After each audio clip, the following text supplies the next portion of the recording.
Well, Chris, firstly, welcome to Yeovil Town Football Club. How does it feel you're sat here now inside Hewish Park as the manager of Yeovil Town? Yeah, it feels fantastic. Very proud. Delighted to be at such a brilliant football club. Immense fan base, great history. Really looking forward to the challenge. What was it that drew you to Yeovil Town Football Club? Size of the club.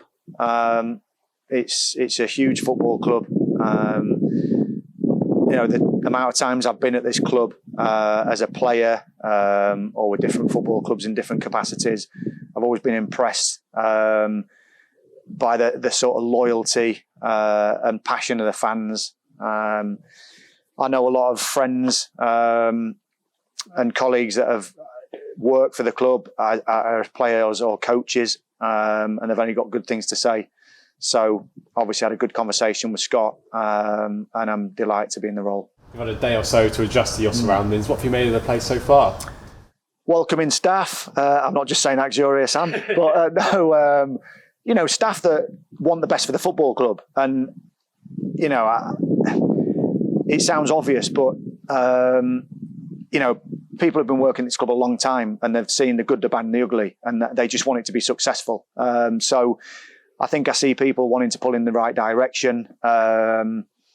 I see a lot of loyalty with the staff that just want to see success. And obviously I know that's what the fans want. They have seen, as I say, they've seen a lot, haven't they? It's been a roller coaster for a Yeovil Town fan for sure. And as it is with a lot of football fans up and down the country. And I see it across the National League where, clubs really do have different changes in fortune. But as I say, sat here, what a football club this is, and the potential is huge. We'll go into a bit of your background now. It's been 7 years since your last senior management role at Torquay United. What do you think has changed since then for you? Obviously, time comes experience. I think that having taken on so many roles since, whether it be under 23s, assistant manager, academy manager, it's given me, a different viewpoint of youth development, and also, I've always worked closely alongside first teams, just understanding players, and you also understand when you know the intricacies of a football club, how hard people work within that football club. More often than not, done through loyalty, not on huge money, but they're doing it because they love the football club and they've got a passion for football. So, I've seen that across my last seven years for sure.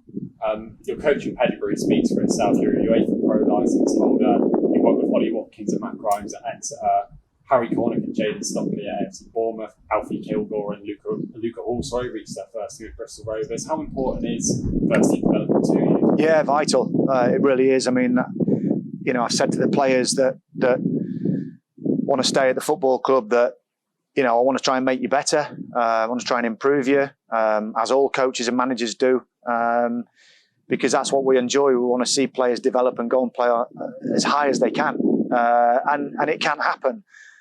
And we've seen it in the National League where players have gone on to play in Championship, Premier League.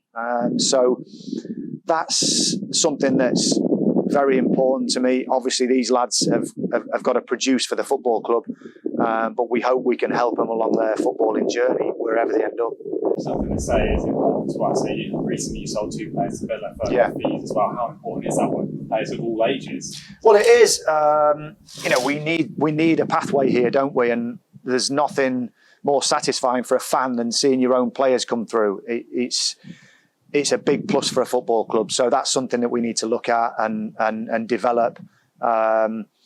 Again, we've got to be sustainable as possible. So we need to improve our younger players. And if the financial rewards are right for the football club and it's right for the player and the family, then brilliant. But that's got to be a major part of it because, as I say, it's a big part of what a football club can do is producing good players. Looking a little bit further back now, obviously in your playing career, over 650 apps, back-to-back promotions from the National League, and 5 in total from all different divisions. How much does that put you in good stead, knowing you've got that pedigree in terms of your playing career into your management? Well, I can relate to the players for sure. You don't have to have played to be a good coach or manager, that's for certain. But I'll have an empathy with the players about what they're going through, and I know that fan, staff, players at this club have gone through a lot in recent times for different reasons, and I'm well aware of that.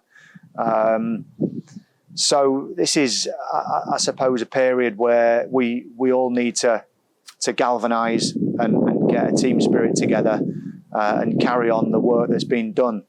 Because, as I say, there's a good group of players, and I'm excited to work with them. Although you're most recently at Bristol Rovers, your knowledge of the National League's extends, obviously a pundit on BT Sport. How much as well does that help you in good stead in terms of adjusting to the role? You've got that prior knowledge. Yeah, I've enjoyed watching a lot of football. Obviously, my primary role has always been in football, whether it be managing, coaching, being in and around players.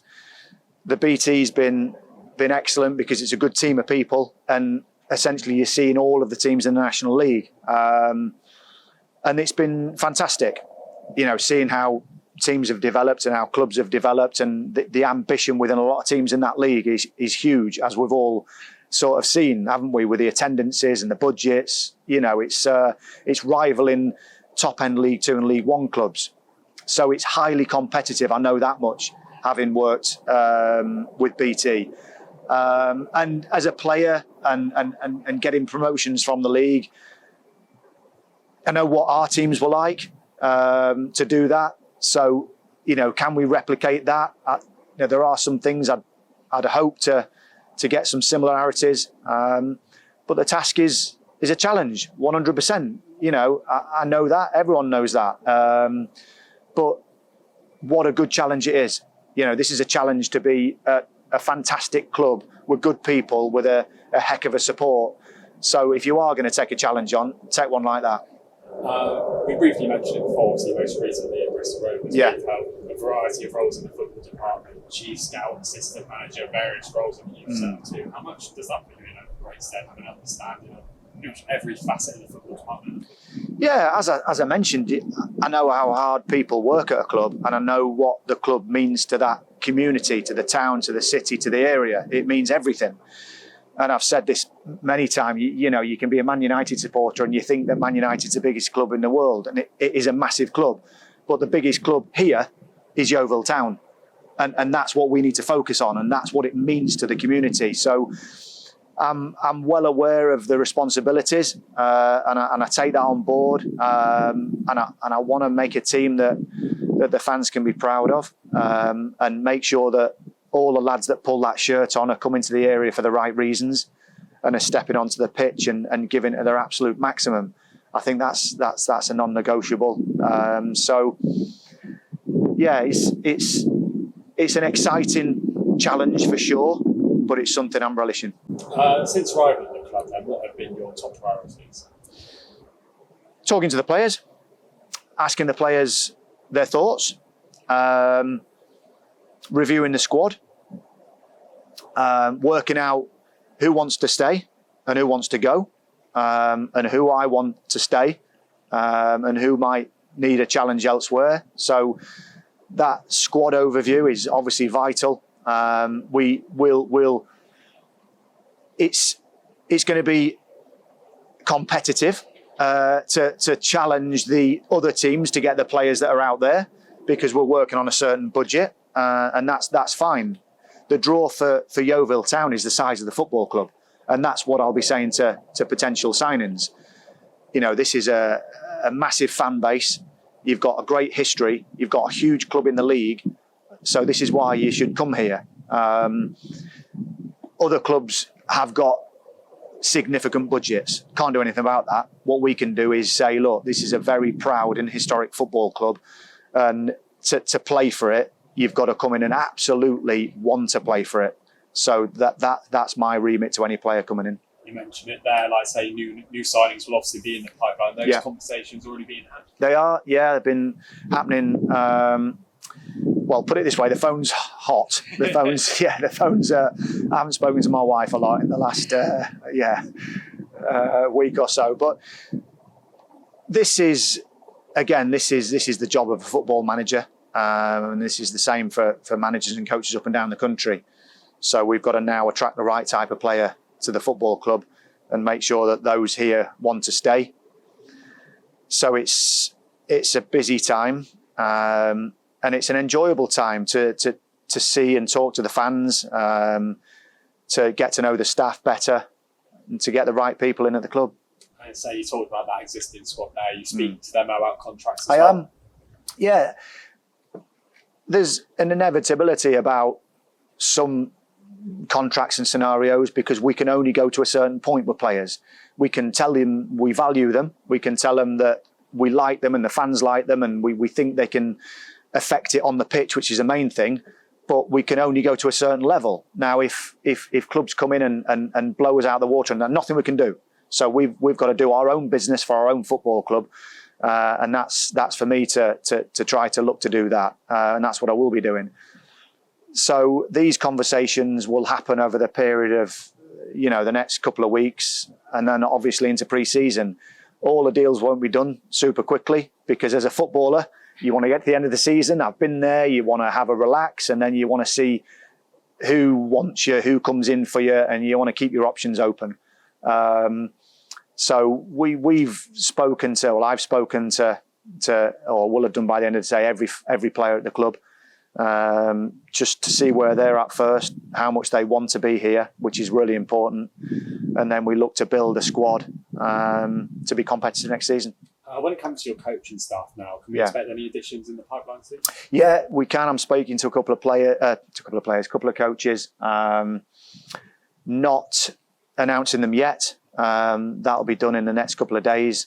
But again, I want to work with good people, and this is something that there are some complexities because some people are in employment, and so that needs to be sorted out. But as I say, I know enough people in the game to know who I want with me, and there again are a lot of people that want to work for such a club.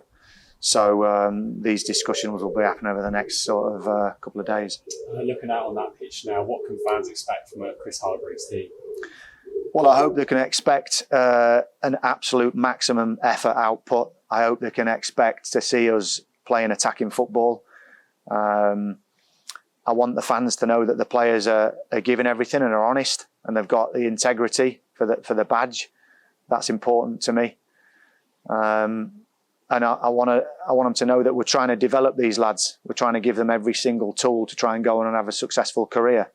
And I want there to be a connection between the players and the fans. The fans are turning up, paying hard-earned money. I know that, especially in the current climate. It's everything's expensive. So the least they want is to see a player giving absolutely everything. So that's what they'll get from one of my teams. And we'll give it as good a go as we can. We're going to be up in a competitive league for sure. We know that. And we won't be one of the biggest budgets, that's for sure. But what we can say is that when the team steps over the white line, when this place is bouncing, that should give them that extra percentage to perform. And that's what any player will experience when they come down here. And finally, then, you've been to Swiss Park on the match day, as you've referenced before. You've seen the atmosphere this place generate. What is your message to the Yeovil fans who will be obviously really eager to see it play? I'm looking forward to them coming into the club and roaring us on because we need it. I've seen the successful times here, and I've seen why the club's been successful, and the fans have been a major part of that. Now, I can't control what's gone on before. All I can say is that I'm going to do my absolute best to make it a highly competitive team, and I need the fans, and I know how important they are to the players and to the whole of the staff at the football club. Well, thank you for your time, Chris. You're welcome. Cheers, Sam.